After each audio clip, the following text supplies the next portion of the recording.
Oh putain. Je te jure, elle se mérite celle-là. Non mais on se croirait sous l'eau, regarde ça.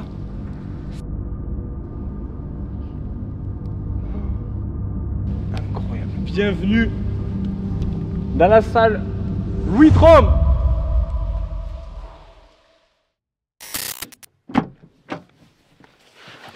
Ah, pardon. Qu'est-ce que tu fais là? Alors, si tu es là, j'ai une question à te poser. Est-ce que tu aimes les endroits secrets, sombres et surtout frigorifiques? Non? C'est dommage, parce que je t'emmène quand même avec moi explorer une grotte perdue dans la montagne et passer 24 heures sous la montagne. C'est pas la Moria, mais presque. Je pense que ça va être monstrueux et on va faire des photos que j'espère aussi monstrueuses. Donc si t'es chaud, enfin façon de parler, let's go! Et en attendant que le reste du groupe n'arrive, eh ben je vais glander, mais c'est pas bien grave hein, parce que j'ai une belle vue et que c'est mieux que rien. Pour la petite histoire, ça doit faire 4 ans qu'on doit se voir avec Rémi. Donc Rémi, c'est celui qui m'emmène, qui nous emmène d'ailleurs, parce qu'on est plusieurs, dans cette grotte. Et à chaque fois, eh ben, on n'arrivait pas à accorder les emplois du temps, bon, bref, etc. Donc ça y est, c'est le grand jour. Donc je suis trop content. Voilà, comme je vous l'ai dit, je ne suis pas tout seul. Salut. Peux-tu te présenter? Sébastien. Eh bien, Seb, enchanté. Seb. Et la star, enfin. Bon, alors avant qu'on grimpe, est-ce que tu peux m'expliquer en quoi va consister la montée? Parce que tu m'as dit que c'était un poil tendu. Voilà, alors du coup, là, on va sur un GR pendant 35 à 40 minutes, du coup. Et après, on va bifurquer directement hors sentier. Le truc, c'est que en fait, la grotte, elle est assez compliquée à trouver. Donc déjà, c'est rien qu'une aventure en soi. Et en fait, on a une très très forte pente. Et c'est vraiment une sorte d'environnement où ça glisse beaucoup. C'est assez humide. Donc, il faut y faire super attention. Et puis là, on est chargé comme des... on a tous quasiment 20 kilos sur le dos. On va en baver, mais le résultat va être hallucinant. La salle dans laquelle on va aller, elle pourrait contenir 4 fois Notre-Dame de Paris. On a retrouvé du coup dans les années 30 des poteries et des petites urnes dans les salles où on va aller. Parce qu'en gros, il y a 2 salles dans lesquelles on va un petit peu se balader. Et on a découvert des urnes et elles ont été datées d'environ du néolithique. La sensation qu'on va avoir, et j'ai hâte que vous puissiez découvrir ça, c'est que dès qu'on va rentrer là-dedans, c'est hors norme. Et en plus, dès qu'on comprend un petit peu plus l'histoire, il y a un endroit qui s'appelle le tombeau de Goliath aussi.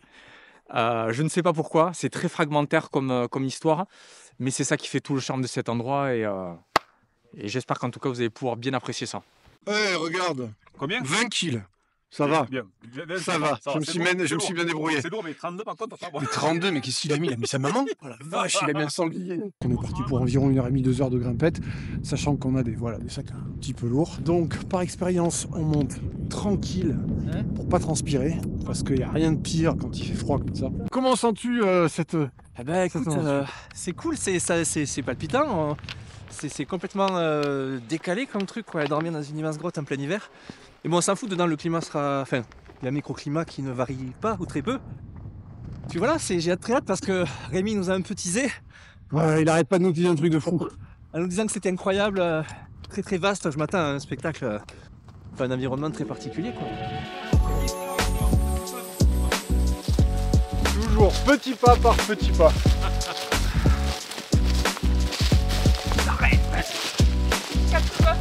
Bon, on s'enfonce de plus en plus dans la forêt.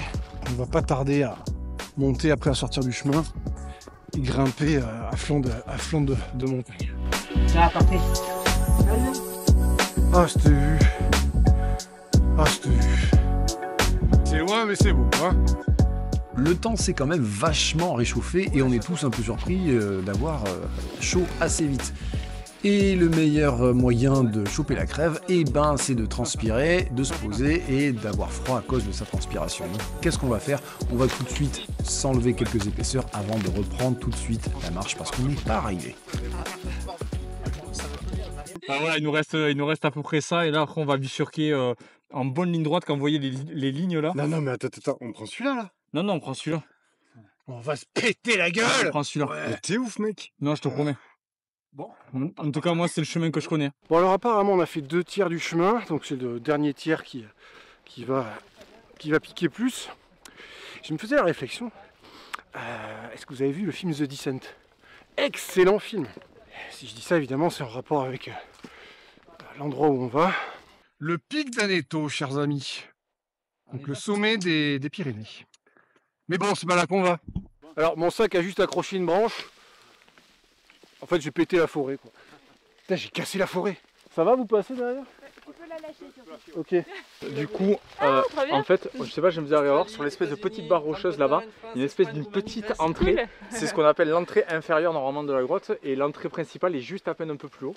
Donc là, il va falloir qu'on se tape une montée directe qui va piquer les fesses, je vous le dis de suite. Et après, du coup, une fois qu'on aura fait ça, on pourra se détendre et on pourra boire un petit truc à l'entrée de la grotte. Bon, tout ça c'est bien sympa, mais moi j'avoue que je suis aussi venu faire des photos et autour de moi c'est juste trop beau. Alors dans la grande montée, je vais pas hésiter à poser le sac, sortir l'appareil et faire quelques photos et vous partager tout ça. C'est maintenant qu'on attaque le gros du chemin. 300 mètres de dénivelé positif sur pas de chemin. Voilà, c'est sur ta gueule et marche. Donc allez, parti. Ah putain. Je te jure, elle se mérite celle-là. Wow. C'est hyper beau. En termes de photos, c'est très frustrant d'ailleurs parce que j'ai pas le temps de faire tout ce que je voudrais. Oh putain mec. Hey, je me tâte à sortir le Z8 quand même. Hein. Qu'est-ce que je disais? J'ai pas pu résister et puis en même temps je suis là pour ça, pour faire des photos. Alors les photos de forêt, j'adore. Composer en plus avec un grand angle, c'est parfois un petit peu compliqué parce qu'il y a beaucoup d'éléments. Donc la photo de forêt, il faut vraiment se focaliser sur des éléments majeurs afin d'avoir une composition qui soit impactante.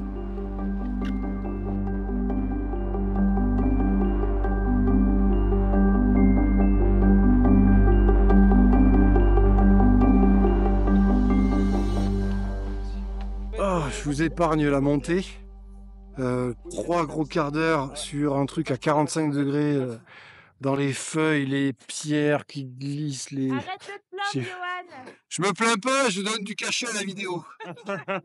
on cherche l'entrée de la grotte qu'on n'a toujours pas trouvée. Bon, on n'est pas loin. On n'est pas loin. Mais on n'a toujours pas trouvé. Et en fait, on est un peu en retard sur le timing parce que on pensait y arriver en 1h30. Ça fait peut-être 3 heures qu'on est parti, quelque chose comme ça. Et le soleil commence à lentement se barrer, hein, parce que c'est la fin de journée. Et bah voilà, donc on continue de chercher, donc c'est cool. C'est bon, on a trouvé l'entrée. Ça va être énorme. Ah, ça y est! Ah, ça y est, si je me pète pas la gueule, mais... Là, faut mettre des musiques épiques. Bon, les plus vieux. Vache! De vous? Ouais. De vous? Incroyable. Là, je vais pas vous mentir, je suis comme un gamin et la montée, je l'ai complètement oubliée parce qu'il me tarde qu'une chose, c'est de partir explorer cette grotte. C'est juste exceptionnel.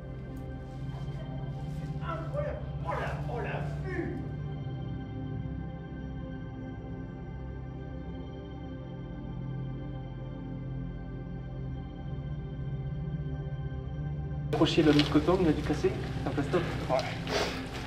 Descendant, non. Ok, bon. Là, juste en face de moi, c'est le début de la grotte. Ce qui est impressionnant, c'est qu'il fait un froid glacial. Je pensais pas. Déjà que dehors, ça caille un peu. L'entrée de la grotte est derrière moi. On s'est posé un petit peu. Et puis dans 10 minutes, on va y aller. Je vais essayer de vous filmer tout ça. Mais j'ai un petit souci de batterie. Donc on va faire au mieux.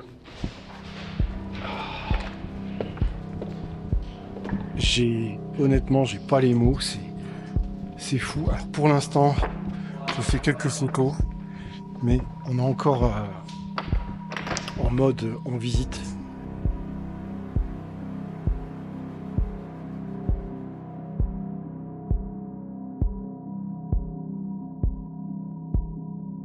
C'est dingue, c'est complètement dingue cet endroit.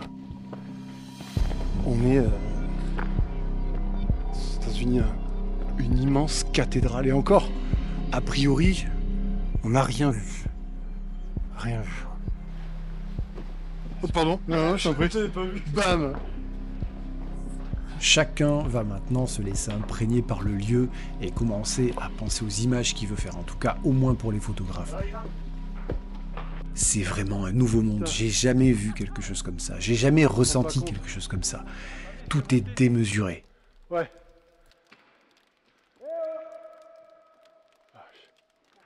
Tu me le dis, Nico, si tu veux que j'éclaire un peu. Putain. Incroyable. Incroyable ce truc.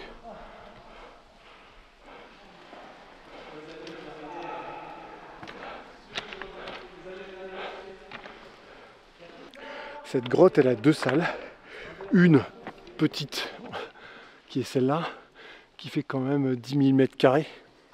Et l'autre, qu'on n'a pas encore vu, qui fait 12 000 mètres carrés. Et là, pour l'instant, on est en train de sonder, visiter et sonder le potentiel photo de tout ça. Bon, c'est juste passer un mois sans faire le tour. Donc, ce qui est intéressant, c'est de se dire qu'avec la contrainte qu'on a de temps, quelques heures, quelques dizaines d'heures là-dessous, qu'est-ce qu'on va pouvoir faire? Beaucoup de choses. Il va pas falloir trop dormir. D'ailleurs, possiblement qu'on ne dorme pas dans la grotte parce qu'en fait on ne trouve pas de terrain suffisamment plat pour ça. Donc peut-être qu'on va dormir à l'entrée de la grotte. Et voilà, ça nous permettra peut-être de faire un petit feu de camp.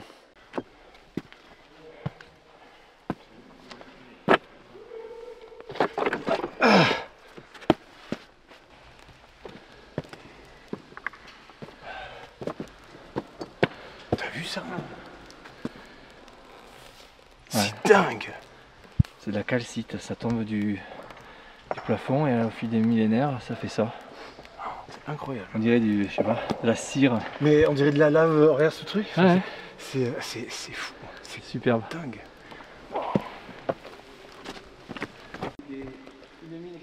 C'est dingue, on se rend pas compte en vidéo, hein, je vous assure. La taille, c'est démesuré. On a l'impression que la montagne en fait est complètement creuse. Et qu'on se retrouve en fait sous une... Oh, ils sont tout en haut là, je sais pas si vous les voyez là. Non mais on se croirait sous l'eau, regarde ça. C'est incroyable. Ouais, c'est ça. J'ai jamais rien vu comme ça dans ma vie. Quoi. Moi, ça me rappelle celle qu'on avait fait tous les deux, Rémi. C'est un peu ce Sabar, quoi, ça. Ouais, mais l'évidement, c'est pas ça. Par contre. La grande salle de Sabar, ça n'a rien à voir avec C'est ça. l'unité. C'est ouais. beaucoup plus petit. Hein. Ouais. Les amis, on a une idée brillante. On va couper le son et l'image.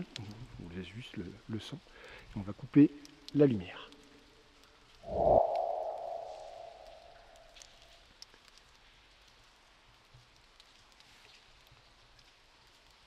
Regarde-moi ça, quoi. Vraiment la taille du pousin. Attends. Moi, ce que je pense, c'est qu'il va falloir tout redescendre.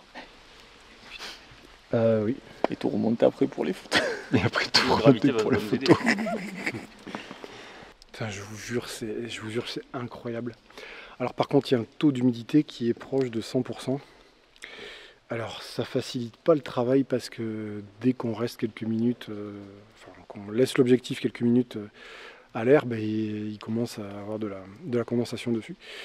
Donc on passe son temps à l'essuyer. Là on a visité la première grande salle. C'est gigantesque, c'est cyclopéen le truc. Et là après on va se diriger vers la deuxième qui est encore plus démesurée.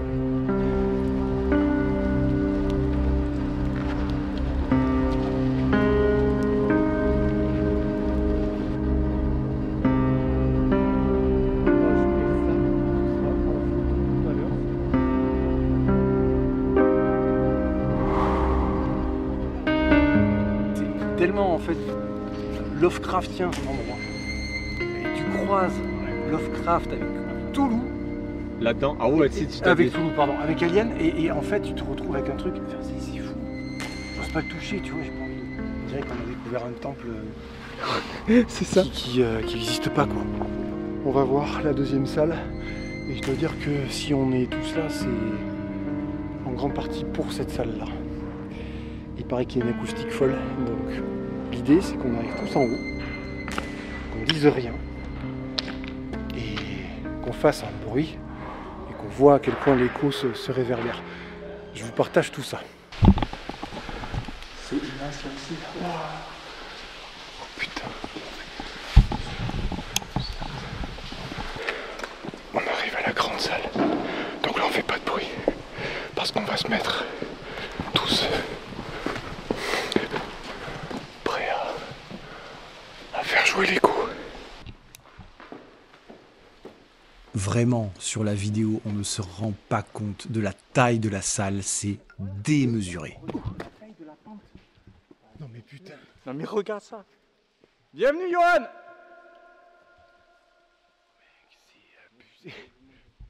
C'est abusé comment c'est grand. Les amis, Incroyable. bienvenue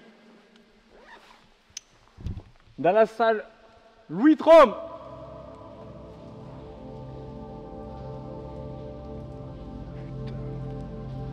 Dans un mastodome. Dans un mastodome incroyable. De quasiment 12 000 mètres carrés. Quasiment un demi-million de mètres cubes. C'est fou. Et Mélanie aussi, parce que c'est Mélanie qui m'a offert la lampe. Tiens, regarde celle-là. Là. T'arrives à te rendre compte de la dimension. Ah la vache.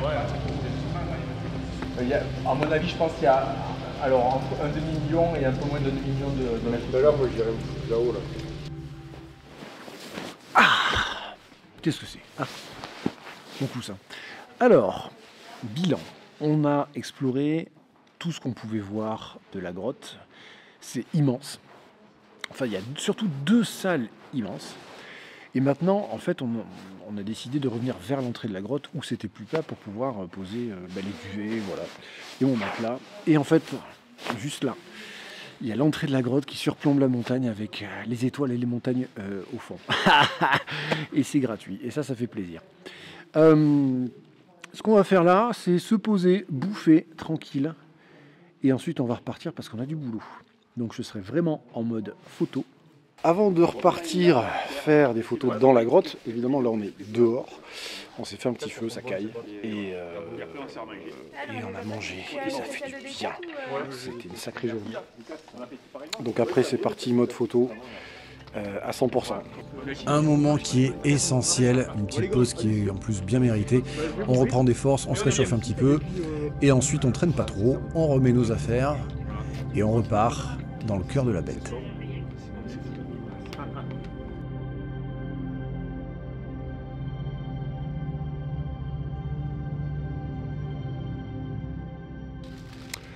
Alors, je vais placer Rémi là-bas. Bon, là, vous voyez rien.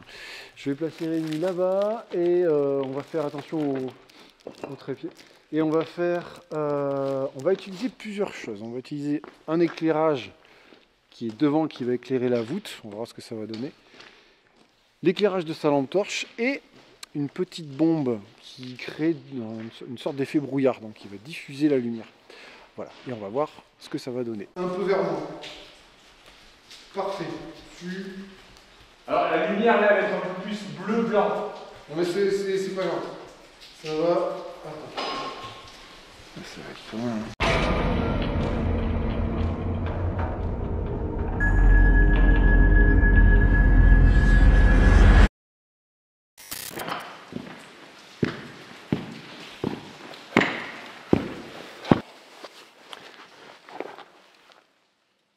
Je suis tout seul. Les autres sont partis devant moi. Je suis reparti au camp chercher des batteries et les autres se sont barrés. Je sais pas où ils sont. Et voilà, je suis tout seul dans cette grotte immense avec des bruits bizarres. Mais vous savez quoi? J'adore ça. Bon, ben on va aller les chercher. Je pense qu'ils sont partis par là-bas. Ok. Donc là, moi, je suis vraiment en hauteur et eux sont là-bas. Je vais même pas arriver à faire le point, mais peu importe. Éclairez vers moi. Voilà. Et... ouais, super. Et donc, moi, je vais faire une photo où ils sont assez petits dans l'environnement. C'est ce que je préfère en général parce que ça montre le gigantisme de la chose. Donc voilà, on va voir ce qu'on arrive à tirer de cette situation.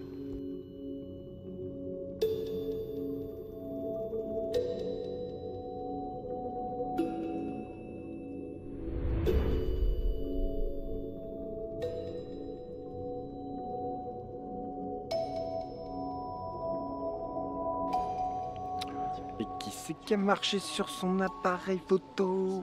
Je t'ai entendu. C'est moi qui marchais sur mon appareil photo, sur celui-là précisément. Bon, le boîtier n'a rien, l'éclairage par contre, il a pris un peu. Alors, on est dans la salle A, la première salle. Trop content du rendu, j'adore. Et c'est sur cette session de portrait en argentique fait par Rémi qu'on va arrêter pour ce soir parce qu'on est vraiment crevé. Ça fait 3 heures qu'on est là-dessous. On va finalement rentrer, se reposer et repartir dès le lendemain pour faire la deuxième salle.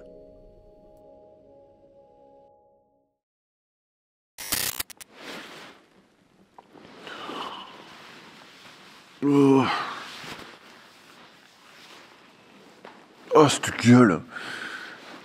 Bon, donc hier soir, on est rentré après avoir photographié pendant 3 heures dans la première salle. On a choisi de se reposer avant de repartir dans l'immense salle tout à l'heure. Et donc là, je sais même pas quelle heure il est, on se réveille avec une vue magnifique. C'est une chocolat chaud? Oui. Mais tu manges pas le matin? Ça y est, on finit le petit déj et puis on va pas tarder à repartir. On en profite pour avoir la plus belle vue du monde pour prendre un petit déj dehors. Des sortes de mains sur la barre rocheuse, tu te dis la vache, Sur la hauteur derrière l'arbre là. J'ai skié là pendant des années moi. on voit bien le monter. Moi, je suis jamais allé là. Allez. On va vers le monstre. Allez, on repart au cœur de la bestiole. Ok, vas-y, attends. Éclaire vers le... Allez, on chôme pas et on repart tout de suite sur une pause longue. Et ce que je demande à Rémi, c'est de ne pas bouger à part son poignet avec sa lampe afin d'éclairer toute la scène devant lui et que moi je puisse avoir la scène que je veux. C'est pas toujours facile, il a 4 secondes pour le faire et c'est à moi de gérer derrière. D'ailleurs, je serais très curieux d'avoir tes retours sur les photos que tu peux voir lors de cette vidéo. Et si elle te plaît, bien sûr, je t'engage à la liker, à la partager. Et laisse-moi un commentaire si tu as des questions afin que je puisse y répondre.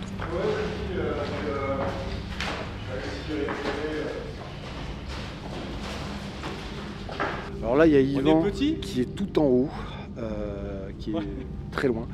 Et donc, pareil, j'essaie de faire un paysage où il est complètement perdu. Ah oui, voilà, super. Ou derrière le- Est-ce que tu peux cacher ton appareil Voilà, photo? c'est mieux. Éclaire vers toi là-bas, tac. Et ta deuxième lampe, est-ce que tu peux éclairer juste derrière toi, justement? Derrière toi, sur ta droite en fait. Pardon. C'est du 5 secondes. Ah, c'est énorme.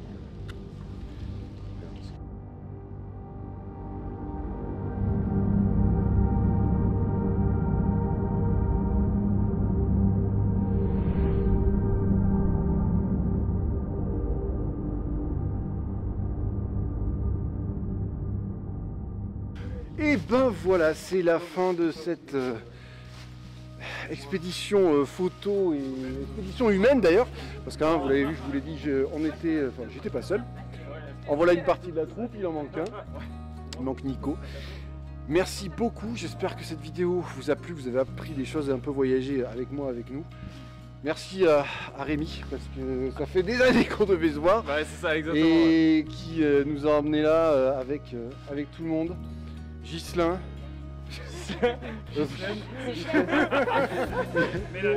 Gertrude. Voilà. Seb et Nico, que voici. Et Michel. Michel, mais Michel, vous, voilà, vous pouvez l'appeler Fraise. Voilà.